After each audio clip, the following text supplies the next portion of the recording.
അസ്സലാമു അലൈക്കും വറഹ്മത്തുള്ളാഹി വബറകാതുഹു. ഇന്നത്തെ നോയമ്പ് തുറക്ക് എന്താണ് സ്പെഷ്യൽ എന്നാൽ ഒരു മാജിക്കൽ ഡ്രിങ്ക് ആക്കിയാലോ? നമ്മുടെ കുഞ്ഞിപ്പൊടിക്കൈകൾ കൊണ്ട് ഒരു നല്ലൊരു ഡ്രിങ്ക്. അപ്പോൾ എല്ലാവർക്കും റമദാൻ കരീം. അപ്പം നമുക്ക് ആദ്യമായിട്ട് ആപ്പിൾ, അതിൻ്റെ കൂടെ പേരയ്ക്ക വളരെ നല്ലൊരു ഫ്രൂട്ടാണ്. ഇത് ഡയബറ്റീസൊക്കെ ഉള്ളവർക്കും കഴിക്കാൻ പറ്റുമെന്നാണ് പറയുന്നത്. വളരെ നല്ല ഫൈബർ കണ്ടൻറ്റുള്ള. പിന്നെ ഞാൻ എന്ത് ജ്യൂസ് ഉണ്ടാക്കിയാലും അത് അരിക്കാൻ നിൽക്കില്ല. കാരണം അരിക്കുമ്പോൾ അതിൻ്റെ നല്ല ഭാഗം അങ്ങ് പോകുന്ന പോലെ എനിക്ക് തോന്നാറുണ്ട്. അതുകൊണ്ട് അരിക്കാറില്ല. അപ്പോൾ ഇതിലുള്ള കുരുവൊക്കെ നമുക്ക് ഫൈബറാണ് കേട്ടോ. പിന്നെ കുറച്ച് മാതളങ്ങ അല്ലിയുണ്ട്, ഇച്ചിരി ഒരു സ്ക്വീസ് നമ്മുടെ നാരങ്ങയുണ്ട്, ഒരല്പം ചാട്ട്പൊടി. ഇത്രയേ ഉള്ളൂ. അപ്പോൾ നമുക്ക് ജ്യൂസ് അടിച്ചാലോ? ചെറിയ ചെറിയ പൊടിക്കൈകളിലൂടെ നല്ലൊരു ജ്യൂസ്. അപ്പോൾ നമുക്ക് മിക്സി ജാറെടുത്തു. അതിനകത്തേക്ക് നമുക്ക് ഈ ഫ്രൂട്ട്സ് എല്ലാം ഇട്ട് കൊടുക്കാം. ആദ്യമായിട്ട് നമുക്ക് പേരയ്ക്ക നല്ല ഫ്രൂട്ടാണ്. അപ്പോൾ ഇത് 2 പേരയ്ക്ക ഇട്ടിട്ടുണ്ട്. ആപ്പിൾ കുറച്ച് മതി, കാരണം ആപ്പിളിന് ഭയങ്കര കട്ടിയായിരിക്കും. അപ്പോൾ നമ്മൾ ആപ്പിൾ കുറച്ചാണ് ഇടുന്നത്. അതിനുശേഷം നമുക്ക് ഒരു ചെറിയൊരു സ്ക്വീസ് ലെമണിൻ്റെയും കൊടുക്കാം. മാതളങ്ങ നമുക്ക് ടോപ്പിംഗ് കൊടുത്താൽ മതി. കഴിഞ്ഞു. ഇനി നമുക്ക് കുറച്ച് വെള്ളവും ചേർത്തിട്ട് ഇത് ജ്യൂസ് അടിച്ചിട്ട് വരാം. ഓക്കെ. അപ്പോൾ നമുക്കിതിൽ കുറച്ച് വെള്ളം ഒഴിക്കാം. കുറച്ച് കട്ടിയായൊരു ജ്യൂസാണിത്. അപ്പോൾ നമുക്ക് കുറച്ച് വെള്ളം വേണം ഇതിന്.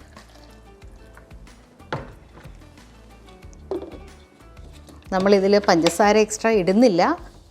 ഇതിൻ്റെ മധുരവും പിന്നെ ഇതിൻ്റെ ചാട്ട് പൗഡറിൻ്റെയൊക്കെ കുറച്ച് ഇട്ടിട്ട് അതിൻ്റെ മധുരം ബാലൻസ് ചെയ്യുകയാണ്. അപ്പോൾ നമുക്കിത് ജ്യൂസ് അടിക്കാം.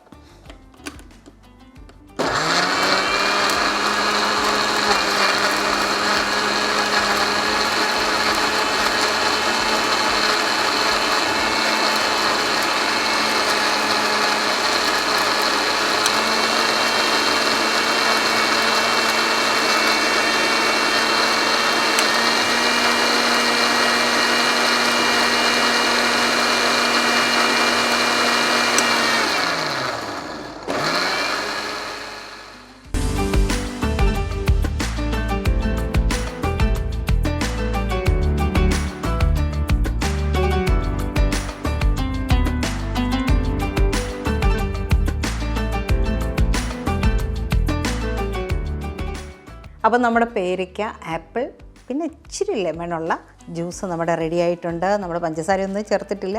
പക്ഷേ പേരയ്ക്കയ്ക്ക് നല്ല മധുരമുള്ള പേരയ്ക്കയാണെങ്കിൽ പഞ്ചസാരയുടെ ഒന്നും കാര്യമില്ല. അപ്പോൾ നമ്മളിതിലേക്കിട്ടു, അരിച്ചിട്ടില്ല.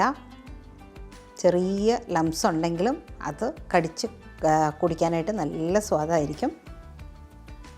അപ്പം നമ്മുടെ ജ്യൂസ് തയ്യാറായി. നോയമ്പ് തുറയ്ക്ക് കുറച്ച് സമയമേ ഉള്ളൂ. ഒരു രഹസ്യം പറയട്ടെ. ഇതിന് മുളക് പൊടിയും കുറച്ച് ബ്ലാക്ക് സോൾട്ടും എന്തുകൊണ്ട് ഇട്ടെന്നറിയുമോ? പേരയ്ക്കയുടെ കൂടെ മുളക് പൊടിയും ബ്ലാക്ക് സോൾട്ടും ട്രൈ ചെയ്തിട്ടുണ്ടോ? ഭയങ്കര അടിപൊളി ടേസ്റ്റാണ്. അപ്പോൾ അത് തീർച്ചയായിട്ടും നോക്കണേ. ഈ ജ്യൂസും നോക്കണം കേട്ടോ. എന്നിട്ട് നമുക്ക് കുറച്ച് ചാറ്റ് മസാലയും കൂടെ ഇതിൻ്റെ മുകളിലായിട്ട് ഒരൽപ്പം. ഇതിന് മധുരമൊന്നും വേണ്ട.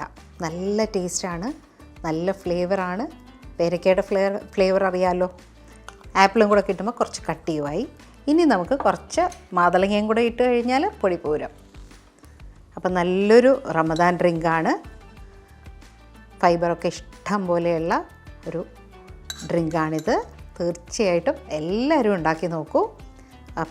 നല്ല പേരയ്ക്ക നോക്കിയെടുക്കണം. കുറച്ച് പ്ലമ്മി ആയിട്ടുള്ള, നമ്മൾ പിടിക്കുമ്പോൾ കുറച്ച് പഴുത്ത പേരയ്ക്കായ നോക്കിയെടുക്കണം. മിക്കവാറും നമുക്ക് മാർക്കറ്റിൽ കിട്ടുന്നത് ഫ്രീസറിൽ വെച്ച പേരയ്ക്കയായിരിക്കും. അതിൽ കുറച്ച് പഴുത്ത പേരയ്ക്ക ഇതുപോലൊന്ന് ഉണ്ടാക്കി നോക്കൂ, എന്നിട്ട് ആസ്വദിക്കൂ. അപ്പം നല്ല സമാധാനത്തിൻ്റെയും ഒരു നല്ല സന്തോഷവും അനുഗ്രഹങ്ങൾ നിറഞ്ഞ പ്രാർത്ഥനകൾ നിറഞ്ഞ ഒരു നല്ല റമദാൻ ആശംസിക്കുന്നു. അപ്പോൾ ഈ ജ്യൂസിനോടൊപ്പം ഒരു നല്ല നോയമ്പ് തറയും ഇരിക്കട്ടെ. റമദാൻ കരീം.